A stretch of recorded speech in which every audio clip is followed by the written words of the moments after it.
Hello বন্ধুরা, আমি দুপুরে কি করব আমি দেখাবো। তো এখন আমি মাছের মাথা দিয়ে ডাল করছি।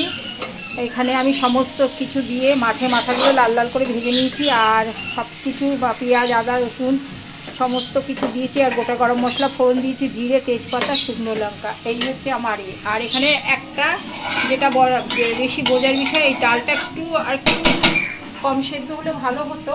ডালটা একটু বেশি সেদ্ধ হয়ে গেছে, তো কিছু হবে না।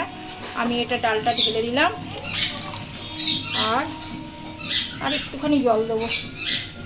ঠিক আছে, অল্প করে আর একটু জল দেবো, কারণ বেশি পাতলা করব না। ঠিক আছে, অনেকটা হয়ে গেল, বোঝা যায় না, দুজন বলে তো দুজনের মাপে হয় না। তো যাই হোক, ঠিক আছে, কোনো ব্যাপার নেই, এখন তো ফ্রিজই আছে।